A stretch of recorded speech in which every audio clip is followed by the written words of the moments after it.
So this morning, we're going to be talking about creating stronger project charters for initiating projects. And so the project charter is an interesting document because different organizations kind of have a different flavor on what they're going to do and what they want in it, what they don't want in it. And then some people will actually take a project charter and treat it so much almost like a project plan because of all the contents of it. Now, any of these documents can be customized, as you know, to your organization. And so if your organization wants everything in the kitchen sink in it, then do it, obviously.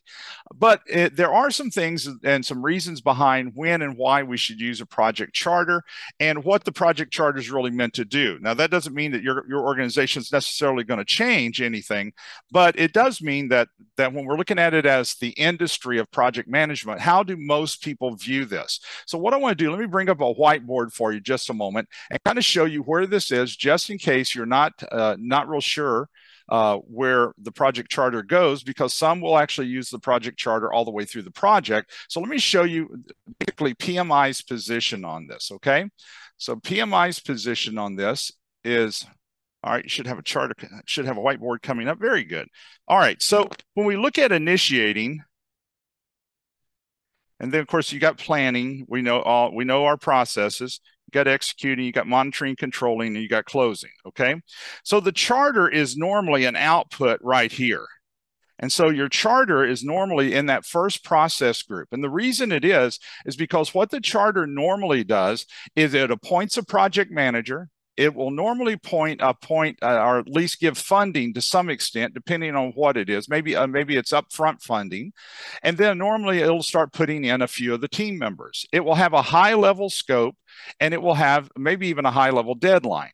But the output of initiation is really your charter. Now, those of you who are doing the business case and the feasibility study, that's going to be like a pre-project document for most people, because the business case and the feasibility study normally show you the return on investment, the value that this project will bring. It's normally done and presented to upper management. And so many of you probably are using it very similar to that. Upper management looks at the business case and the feasibility study. They see enough return on investment or enough value. And so they decide, you know what, we do need this as a project. So it gets into the project pipeline for approvals. And the first approval really is when it's actually looked at as a project would be the charter document. The project manager is appointed. And then once it gets signed off on, the project manager, a lot of times over here in planning, this is where a lot of the requirements are going to be fleshed out even more. And and the team starts coming together and the plans are all created. And then of course, over here in executing, this is where you're going to be actually working the project. This is where you're going to be tracking performance. And this is where you're going to have handoff. So all the rest of that, I know I'm speaking to the choir here, but that way you understand this. So your project charter is always significantly up front of everything. Now, for those of you who use your charter all the way through, that's cool. Whatever your organization's wanting to do with that, that's fine. That's not the norm, and that's not your PMI's mindset when they're talking about project chartering. Okay, so now that we understand that, you should have a slide coming right back up. All right, so now creating stronger projects. So let's get into this now that you understand, and that way I know for sure everybody understands where the charter comes from.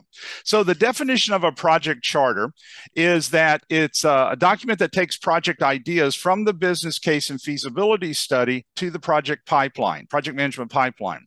So your business case and your feasibility study is an input normally to your project charter. So those of you who have references back to your project charter, it normally is right there. It's an input into the project charter. You normally have reference back to the business case. And so you normally have all of that information in the charter because it's been carried over into that.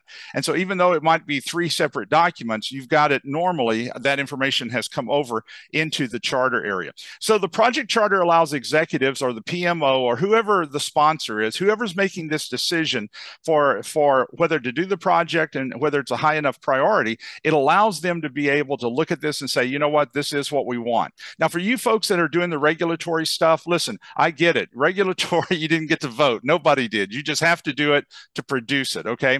But you still might have a charter. Now, let me chase a rabbit for one moment. Those of you who are working on hybrid projects or agile projects, we are seeing very clearly that hybrid projects and agile projects, the starting point of that project might be very similar to traditional in the sense that you might still have a business case, a feasibility study, and a charter, even though the execution to closeout is going to be run in an agile fashion through sprints or iterations. You might start it with a charter, and once that charter gets signed off, then all of a sudden from that point on, you might see the agile framework come into play. So it's not, doesn't mean that you can have a charter in something else. Obviously you can. So PMI, when they talk about the charter, and this is actually from PMBOK 6, and I like the way they phrase this, the process of developing a document that formally authorizes the existence of a project, provides the project manager with authority to apply organizational resources to project activities. So from PMI's position, Project Management Institute, their thought is once the charter is signed, there's nothing else that the project manager needs to have signed. They have full authority to run the project. They have full power over the budget, and they have full power over that project. But remember, all of us have been through all the different PMBOKs. You know that PMBOK always positions the project manager really from a projectized type of organization. You are in control of your team reports to you, you have power in that area. So if you're working in a traditional type functional organization, obviously you're not going to have as much power. You might not have, the resources might not report to you and those type of things. But PMI's position is you've got power running that project, but you also have power and authority over those employees. Now, the purposes of the project charter is normally to create the foundational scope, goals, outcomes. We pretty well all understand that. If you don't use a charter, you might have another document that you don't call a charter, but it has all the same stuff in it. That's okay. That's your charter for your industry, for your company. And so if that's working, don't worry about it. Use that. That's what everybody is using in the culture for you, for where you work.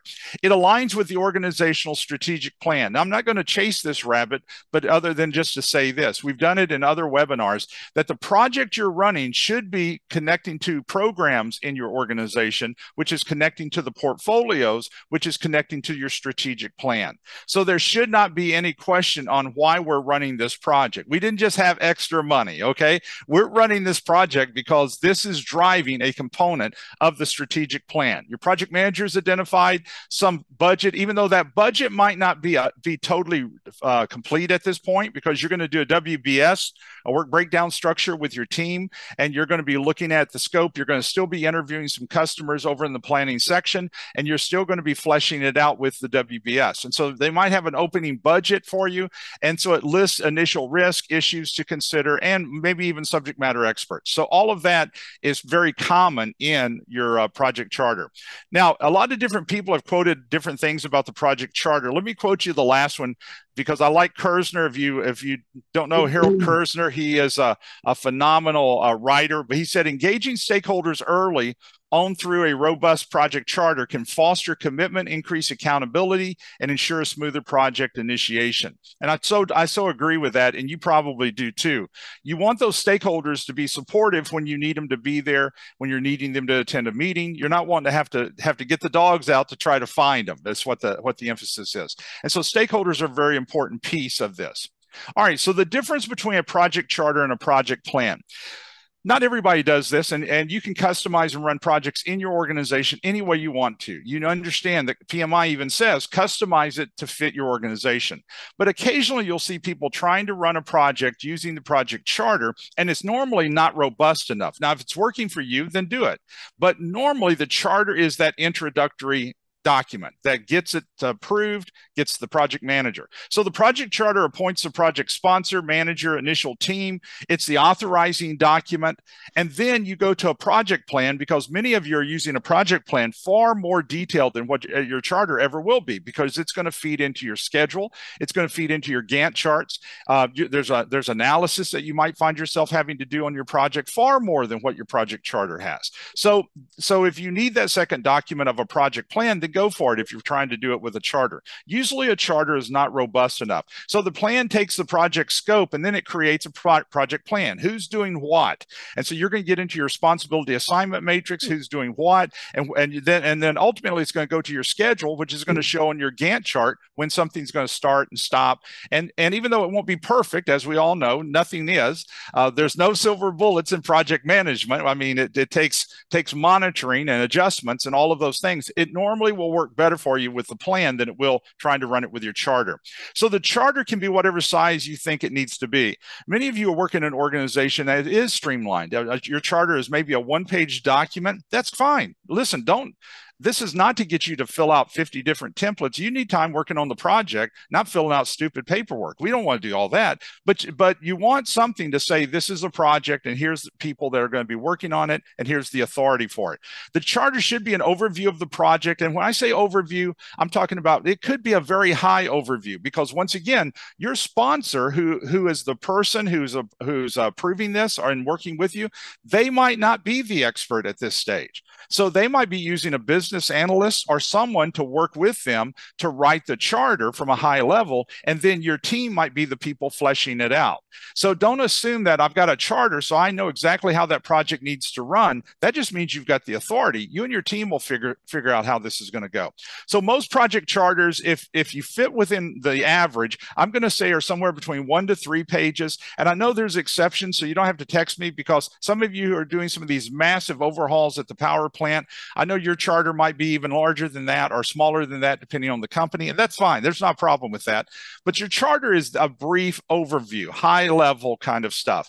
And so smaller projects might not even use a charter. It might be done in just some other document for it to say, hey, we're going to be working on this. It's going to be 3 weeks long. 2 people are working on this. You don't need a lot of these other templates possibly. So don't worry about those. Just put enough there, enough structure that everybody knows what's going on with this. So do all the projects need a project charter? I get asked this a lot. I'm going to say no. Now, PMI does not say yes or no, other than they say that you adjust it to the project.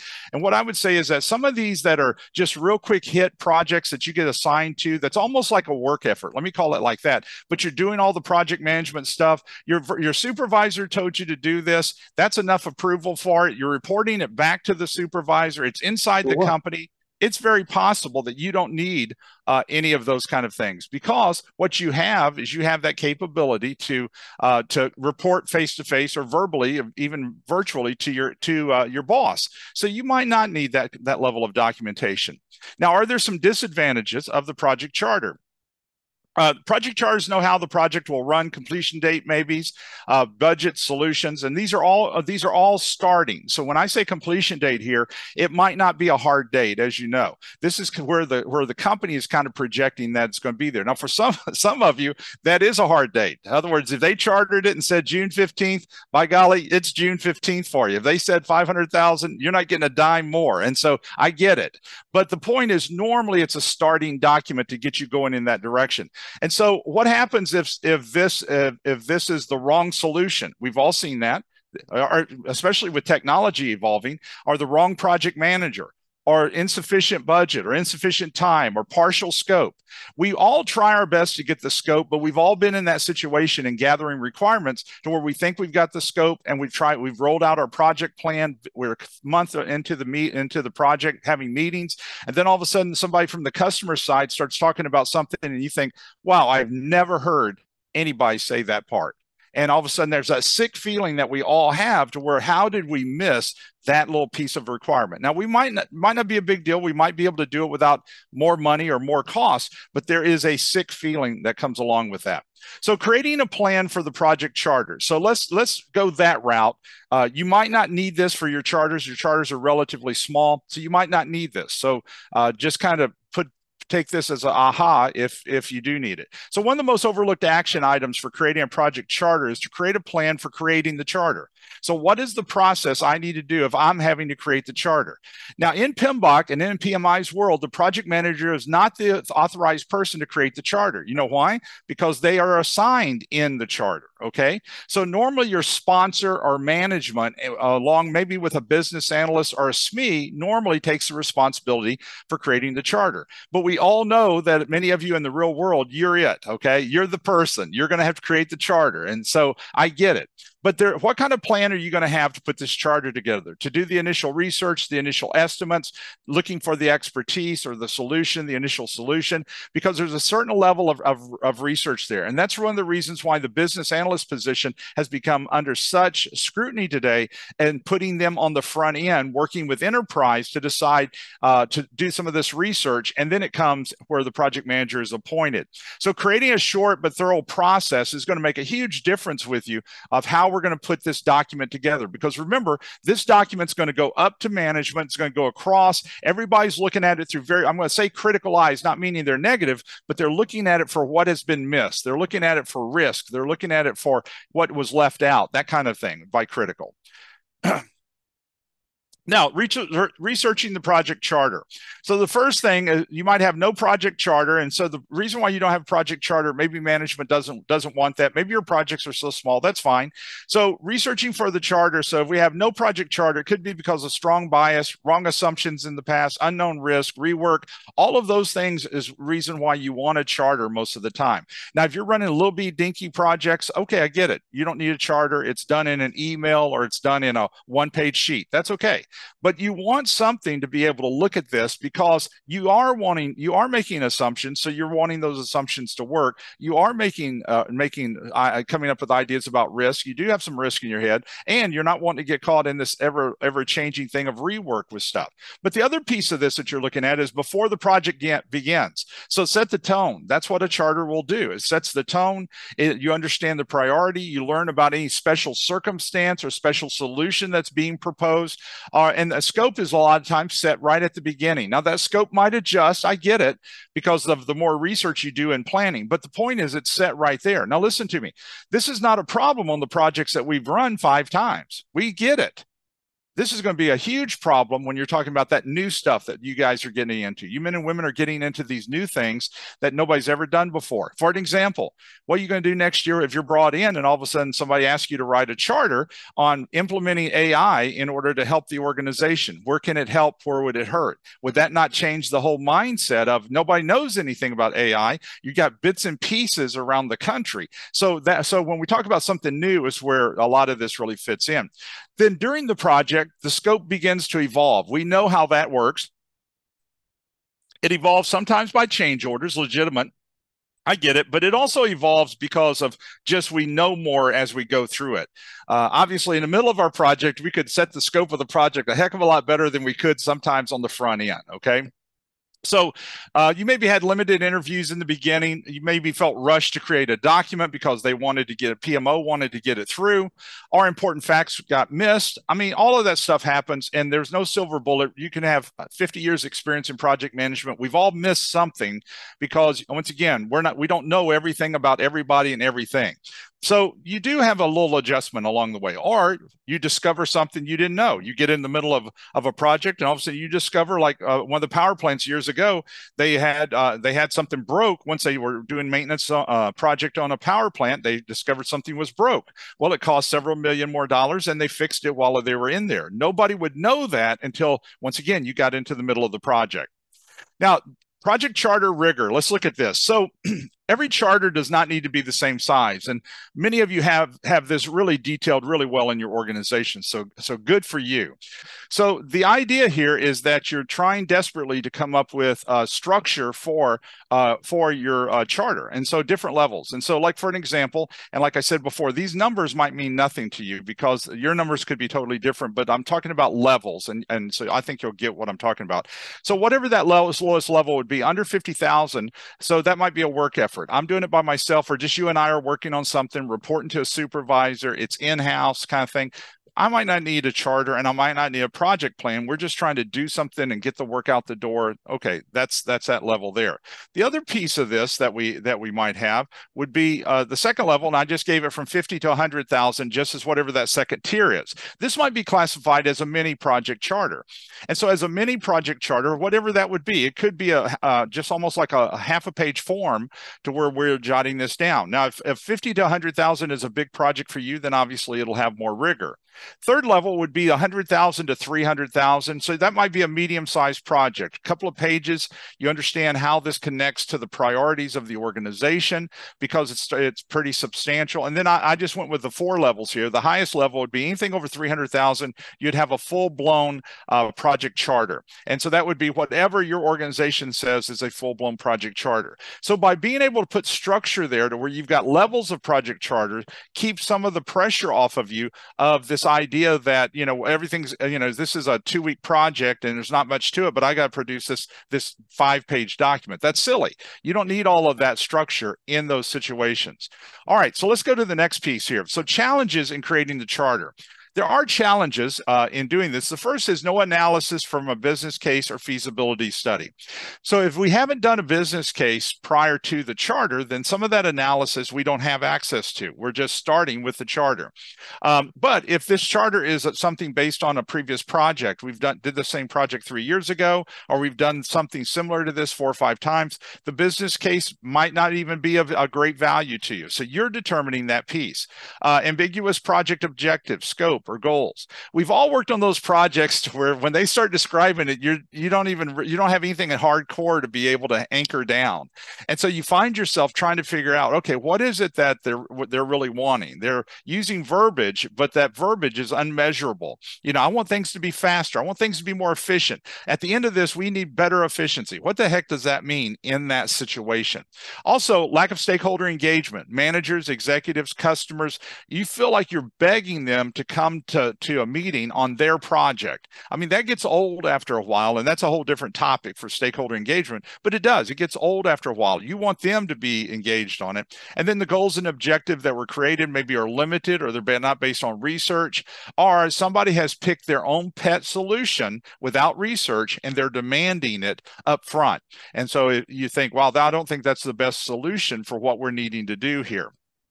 So no analysis from a business case or feasibility study. 2 main pre-project documents, like I said, business case examines the project, the return on investment, whether this initiative will benefit the organization. If I don't do a full-blown business case, and that's a whole document among itself that might be pretty substantial, then you still have to decide who's doing the analysis and who's taking the responsibility for picking the projects. Because somebody is getting ready to spend company money on a project, and that company money is going to make a huge difference on, and people are going to be measuring it for some level of success. The feasibility study might or might not be done. If it is done, it's normally done at this same point with the business case. And so it focuses on whether the organization has the right tools, resources to do the project, if it's good, if it will be enough value for this. And so your business case a lot of times will focus more sometimes on the financial. Your feasibility looks at the culture, it brings in the environment, and do we have the right people here, or is this something we're going to have to vendor out because we don't have that expertise? So these are great documents, but you might not need those on some of your projects, and so that's not a problem. Now, the other piece of this, let's take a look and compare them a little bit between the business case and the feasibility study.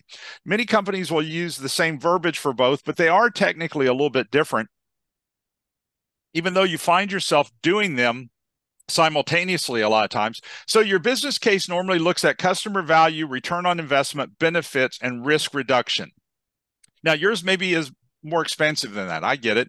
And maybe your business case is kind of a combination of both. I get that too. But that's usually what you're looking at here. When you're looking at the feasibility study, you're looking at resources.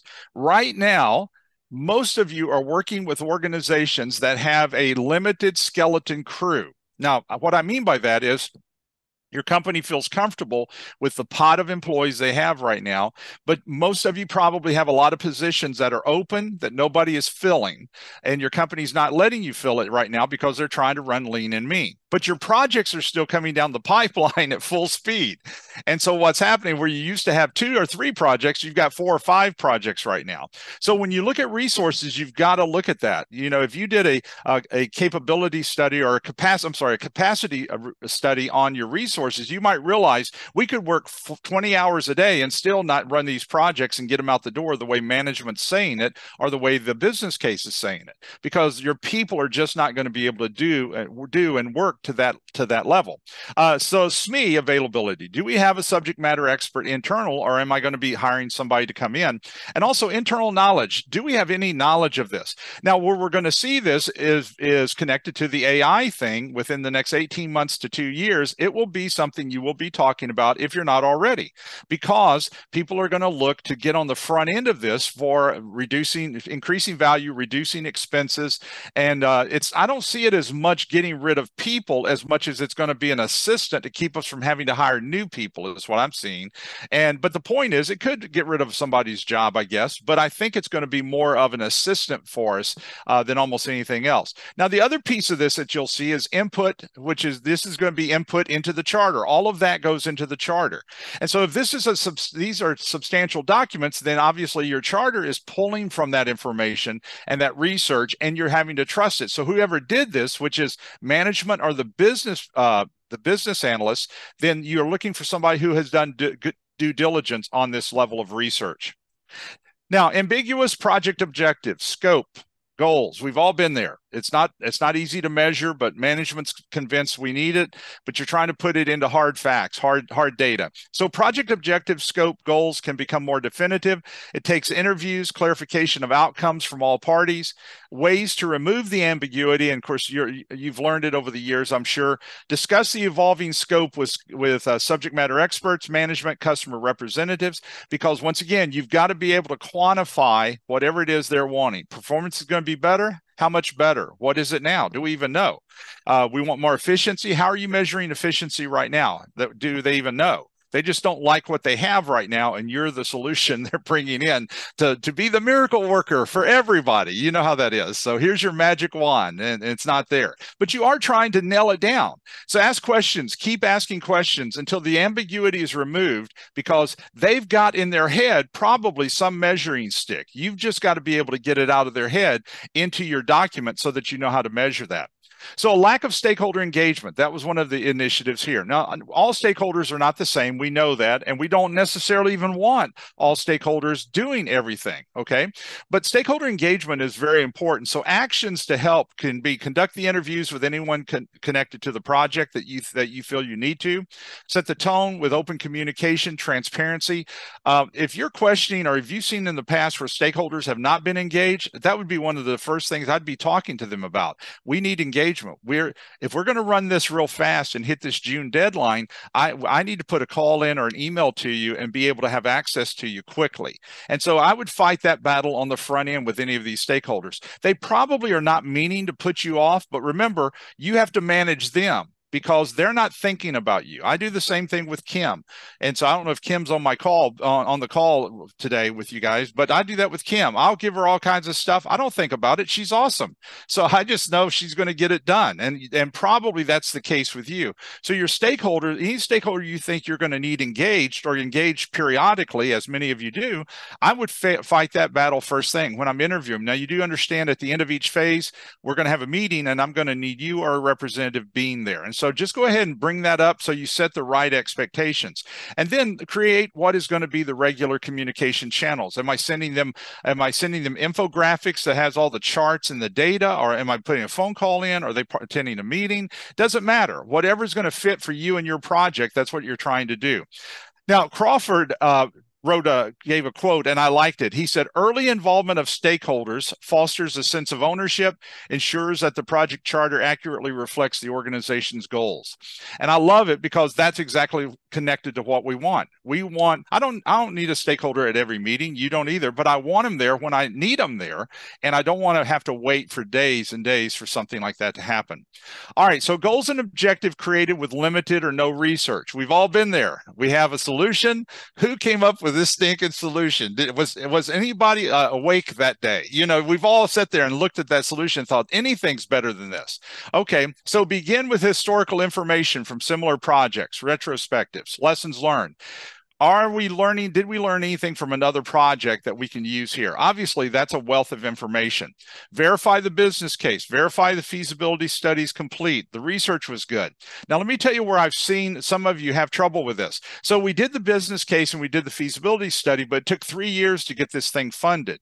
And so we dust it off and we pick it up as if nothing's changed. Listen, think about all the stuff that has changed in 3 years. Oh my gosh. So you've got to go back through it. Now, you're not having to necessarily write it again, but you want to go back through and verify that the research in the business case and feasibility study makes sense for where your organization is today compared to 3 years ago. And then you make those adjustments, get it signed off on, or whatever the protocol is for that, and now you're ready to run. But to just blindly take that's not going to make a lot of sense, and it might skew your project down the road. Now, PMI gave this information I thought was interesting on goals and objectives created with limited or no research. They went from the direction of focus on data-driven decisions. How are you going to make a decision? You want it to be data-driven. Everything we do in project management, we want the data to back it up. And so data-driven decisions reduce bias, flawed assumptions, while improving accuracy. A data-driven approach to project charter development helps identify potential risk, estimate budgets more accurately, and set realistic objectives. And the realistic objectives is really the battle that we find ourselves fighting so many times, is because it's not making sense. They're wanting something far quicker than what we're going to be able to develop. Not that we couldn't do it if that's the only project we're working on, but remember, you're working on 4 projects. So have we considered, I've got 4 other projects, and you're just hoping that nothing goes into crisis that sucks your day down on another project. And that's the problem that we see here. So here's some key components of the project charter. So establish clear project objectives. We've kind of hit that a lot. Outcomes and objectives, they have to be measurable, quantifiable, easy to articulate, so everybody on the team understands it. That's good. But guess what? Your stakeholders need to understand what you're measuring too, because you're not wanting this kind of mindset that we've all seen in a project where your stakeholder or your customer is saying, well, I want you to work on this, but I'll know it when we get there. Forget that. Because how do you know they're going to know it? You don't know it. And so that icky wishy that we've all seen before, I will know it when I see it, that can't work in project management. You've got to be able to connect with them and take that there. And then in designing the project charter, it supports the organizational culture. What kind of culture do we have? So for an example, if you're in a formal organization and we've got to have the top person sign off at certain things and the next person sign off and so forth, you're going to get slowed down just for decision making and sign offs. It's the nature of the world. It's a command and control organization. So you've got to anticipate that in your project plan. And I know we're talking about charter, but your charter is an input into your plan. So you got to anticipate that, because you know it's going to sit on Frank's desk three days before he signs off on it. So you've got to anticipate that. So does it meet the level of rigor? Does it set the foundation for all the approvals, for all the communication? Does it establish expectations of all the parties?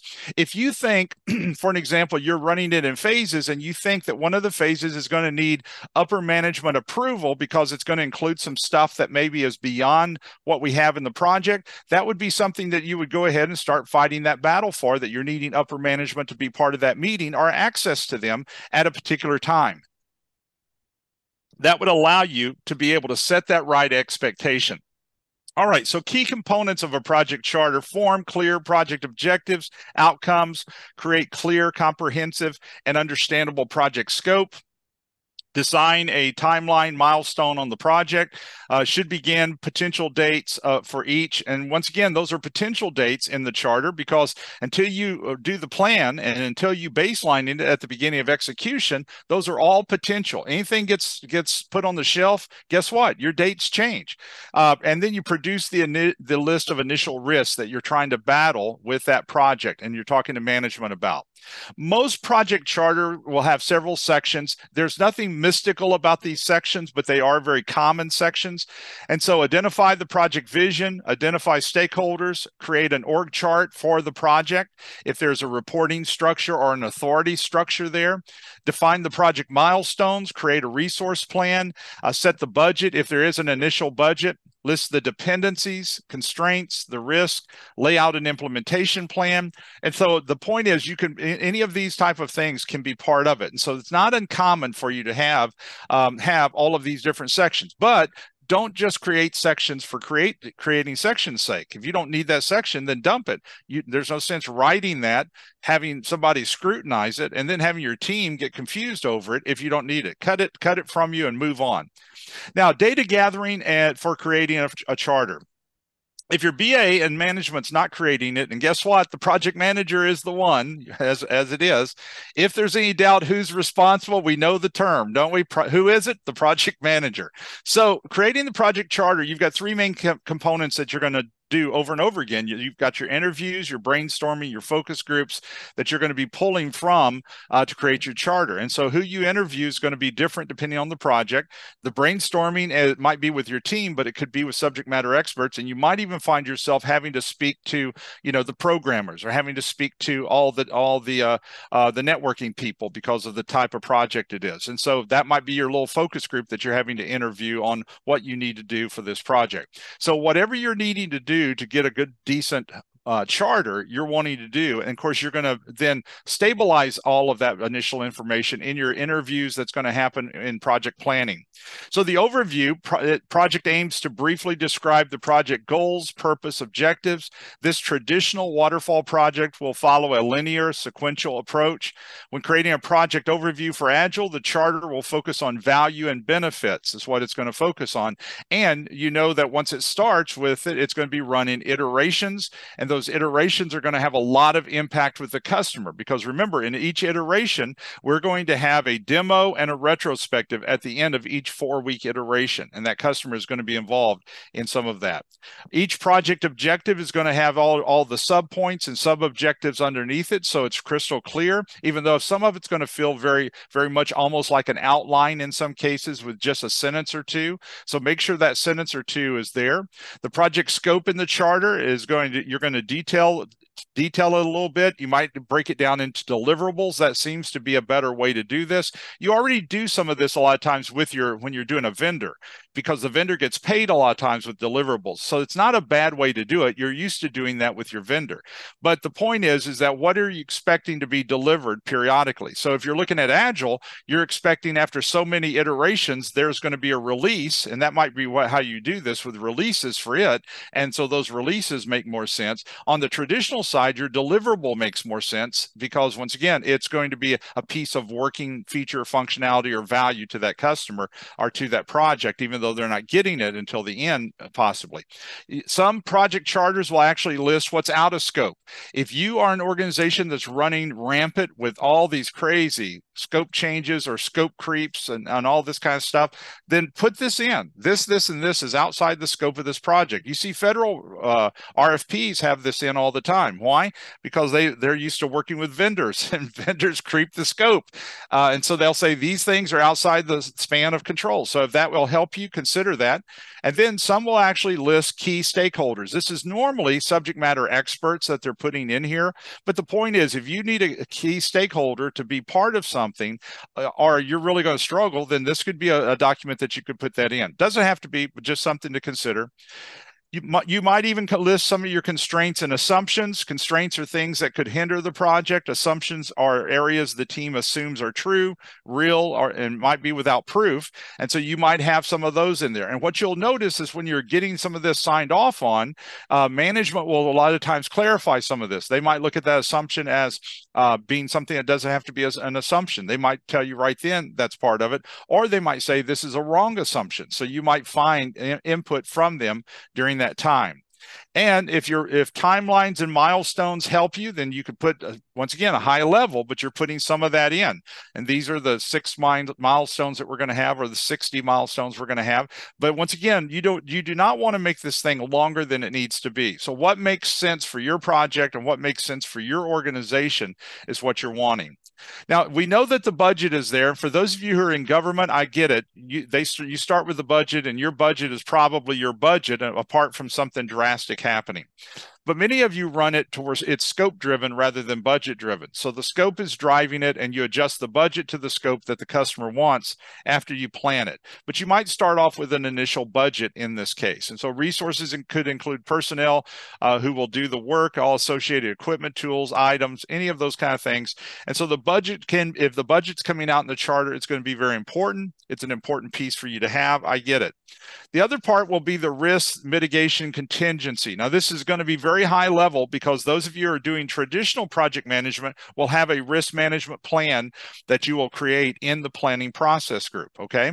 So here, you're just hitting high level risk and like one-liners a lot of times for what the contingency or the mitigation will be. And so the higher risk will have a mitigation contingency strategy, which includes maybe a budget for some of those events. And so I gave you that listed at the bottom with what you're talking about, like risk number 1, and these are the big ones. This is not, this is not just a minor hiccup. Some of those minor risks you're just going to manage, but these are going to be the knock your socks off kind of risk, okay? And so you're going to have 3 or 4 or 5 of those risks. Normally it's under 15 that you're going to have, and that would be a large project. And so you might have mitigation contingency strategy, but it's just a one-liner because it's going to really be fleshed out over in planning when you do your actual planning risk management plan. And then success criteria. This is something new that has been added to a lot of the project charters, and it kind of tells you what the end goal is. This is actually a good idea if it works for you. And so it defines how the customer measures the success of the project. And so it really helps to be able to kind of nail down this is how the customer is measuring it. And so the project must have value, and whether it's performance or functionality or return on investment, they're going to have something. And it also kind of documents so that they don't change gears in the middle of the stream and decide that they want something different. So so the value is already pre-documented here. And then project governance can include the procedures, the rules for running the project. It adds metrics, how, who makes certain types of decisions. Traditional projects consistently have roles of project sponsor, project manager, project lead, quality lead. Any of those kind of things are very common on the traditional side. When you get over on the Agile side, once again, the team makes most of those decisions. The team is doing the estimating. The product owner is controlling the ranking order of the features or the user stories or whatever the customer wants. And the customer is working a lot of times with that product owner. And so it's going to flavor how your charter might be for the Agile compared to the traditional waterfall. But the point is your charter still might be a document that the organization wants to see to get it into the pipeline. So Agile projects have a different set of governance, which focuses on the roles such as Scrum Master, product owner, the team. And so if you're running a Scrum or an Agile core project and you have a project manager, you're probably doing a hybrid project. And so that's okay. That's how many people are doing it as well. You probably have a formal traditional organization, and then you're running a project with using Agile or Scrum, but you're reporting to a traditional project, and that creates its own challenges sometimes. But that's absolutely why you might have a project manager. He or she is making a translation from the Agile metrics and the Agile progress to traditional management to explain to them what's going on and what's happening. So the following spirit is adjustable. Because that should be sprint, not spirit. It's adjustable because the customer through the product owner can adjust the product backlog of the features and reprioritize the outcomes in the following sprint. And so when we look at that, that means that, in other words, that's why you use Agile, is so you have flexibility. So the customer is constantly working on the most important, let's say, features that they want, and the product owner is re-ranking those features, and then the team is looking at how many of those features can I do in the next 4-week sprint. So the customer is always getting the most important to them at all times. So your project team might be listed, but normally you'll have 1 or 2 people who are key people. The project team focuses on members who are appointed to the project either because of lesser workloads or higher degree of subject matter expertise. These are the following people. So you normally have a sponsor named if you follow that type of structure, project manager, SME, team members, but this might not be your entire team. And when you get in planning, you might be asking for certain people. And as you know, the SMEs are usually overloaded because they're put on 15 different projects. So that SME might be one of the hardest people for you to get into some of your meetings because they're just overworked so many times. All right, so this feeds into your stakeholders, will then feed into your communication plan. And so project communication plans differ depending on whether the project's going to be traditional or agile. But you're starting to communicate, and you're starting to communicate even before you've developed a traditional project management plan for communication in a traditional. And in agile, you're going to be communicating more face-to-face or remotely than you will almost anything else. So traditional projects have a detailed plan for their stakeholders, for reports, for documents, what kind of reports, how often these reports are coming out. Nothing wrong with any of those things. And if you're doing hybrid, that might dictate some of the agile/hybrid that you're running because you're still communicating to traditional. And so I get it. Yours might feel more traditional on the communication side, but it's a comprehensive plan of what documents are going out to who and who's in charge of translating that information to management. Agile communication is normally face-to-face. If you've been reading or you're involved in it, you know that a lot of times the desire is to have it co-locate everybody, which is very difficult with all the projects we're running. We don't have a chance to do that most of the time now. And the team members have access to the team. Agile team members have access to the team instantly because of co-location, or at least virtually. We're doing so much remote now that at least virtually I can hit a button and talk to you in a few moments here about whatever the problem is. And so normally we still have good communication from the Agile side, even though it's not remote. I have access to you.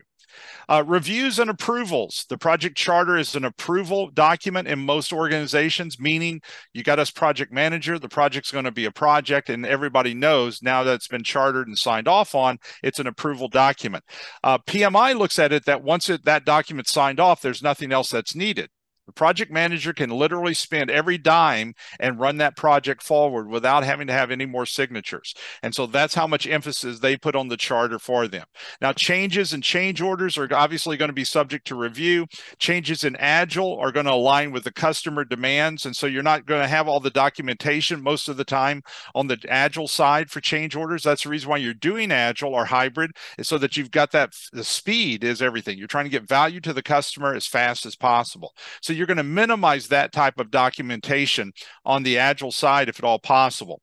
Now, let me close out with a couple of things here, just to kind of wet your whistle on something.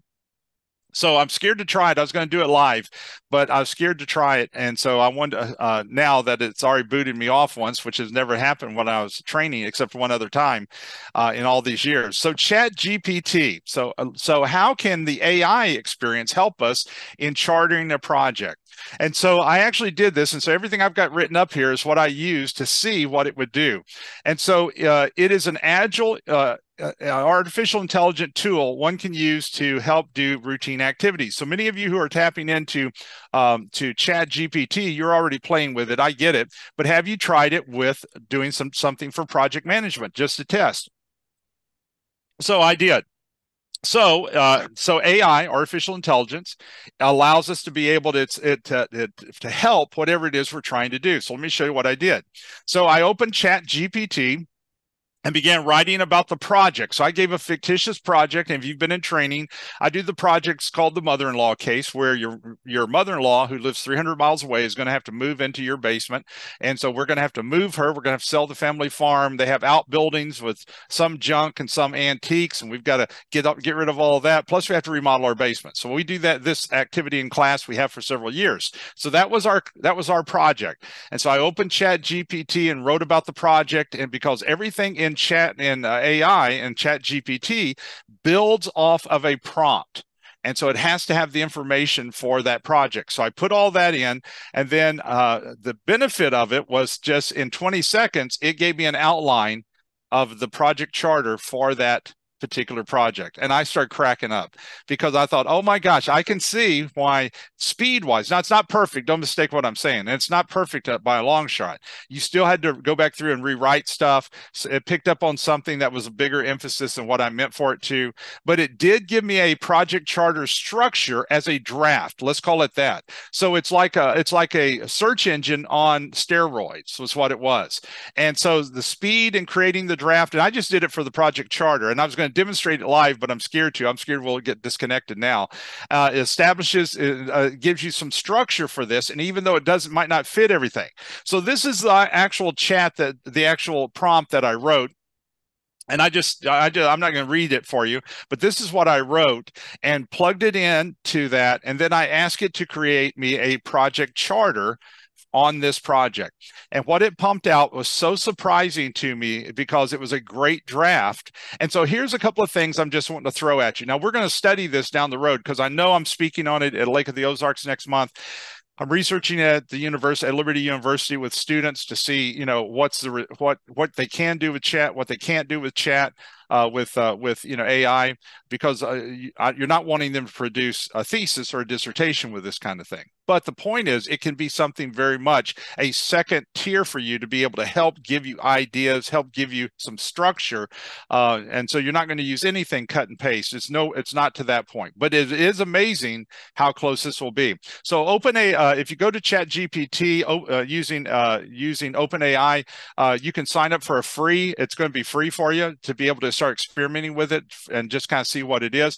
But everything hinges on the prompt. So put as much information in the prompt as you can, and then tell it, then you have a paragraph of what you want it to do. So I told it I wanted it to create a project charter for this project. So I gave all my details in just 2 or 3 paragraphs. So this was it. This is what I put in there. And I was amazed. So the prompt, the second thing that you can do to get more information out of this and in this draft is ask it to give you more details about various steps. So for an example, I went right back in and I asked it to give me more information on remodeling my basement. It gave me a full work breakdown structure on remodeling the typical basement. Now, it might not be perfect for your basement, you know what I'm saying, but it was a draft. I then turned around and asked it for prompt number 3 because you're leaving all that information in there working all at that same time.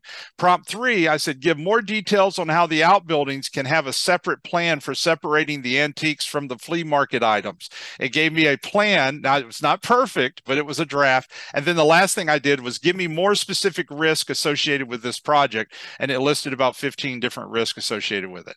So I started cracking up over it, and I was going to demonstrate it, but I don't want to be disconnected with anything. So I've got some stuff working on my side, some stuff's not since I got booted off. And so I say that to you to encourage you to go and experiment with it a little bit. Okay. So let me close out with a couple of things here to encourage you to look into the AI piece as a draft, not as it building your project plan. It's not going to do that. Next month, we're going to be talking about communicating on the project with clarity and specific information. So communication is always a hot topic. We always can do better with that. That's going to be October 27th that we're going to be doing that. We have a new public course that is open to anybody who's wanting to attend. It's going to be done virtually. It's called Hybrid Project Management, Blending Traditional and Agile Approaches for Project Success. Those of you who are working on a hybrid project, it's 2 days.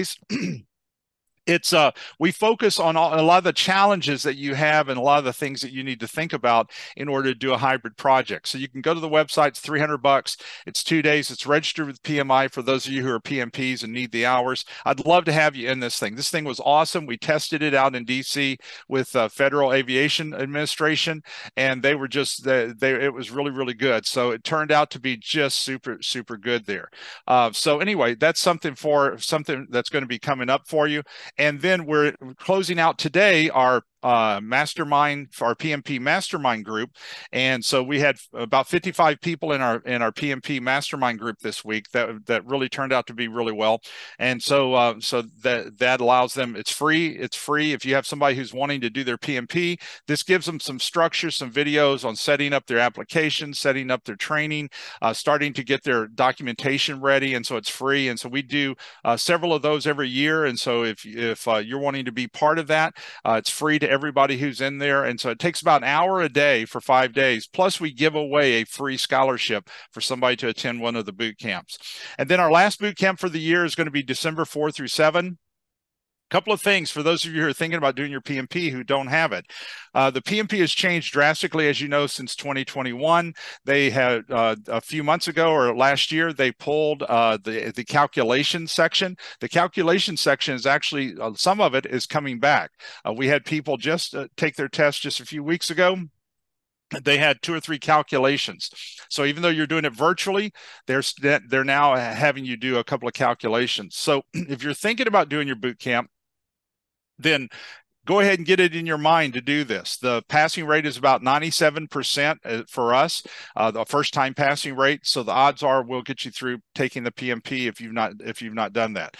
And so that's about it on this section. So let me kill the video and then I'll answer some questions. So let me stop my video real quick here.